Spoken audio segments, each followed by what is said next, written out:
American Sphinx, the character of Thomas Jefferson, Joseph J. Ellis. Thomas Jefferson remains one of America's most elusive figures, at once familiar and unknowable, inspiring and contradictory. In American Sphinx, Joseph J. Ellis explores not just what Jefferson did, but who he was, his private beliefs, his public persona, and the mysterious gap between them. Jefferson was a man of words, not confrontation. He believed deeply in reason, liberty, and the rights of man, yet he avoided the messy realities of political combat whenever possible. He preferred the written word, the declaration, the letter, the philosophical musing, to the spoken debate.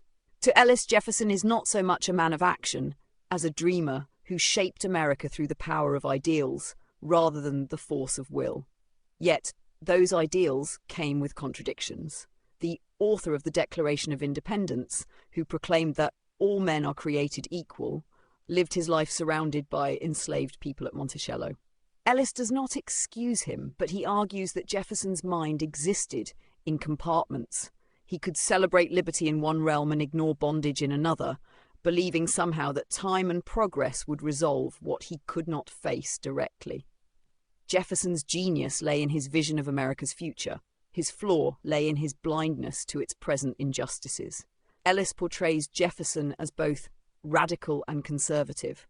He was radical in his belief that governments derive their power from the consent of the governed, a revolutionary idea in the 18th century.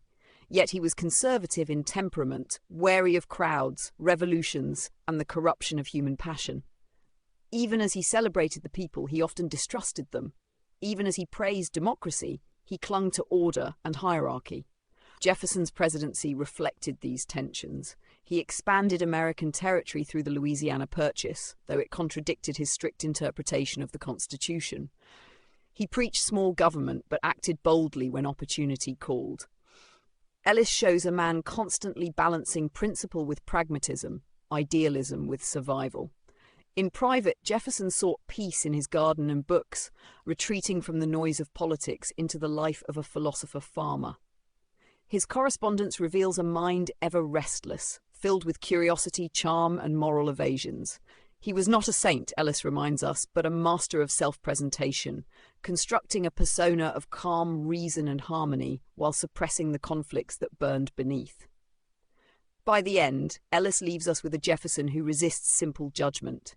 He is not the marble god of the memorial, nor the hypocrite of revisionist history, but something more human, a man who dreamed beyond his time and failed to live entirely within his own.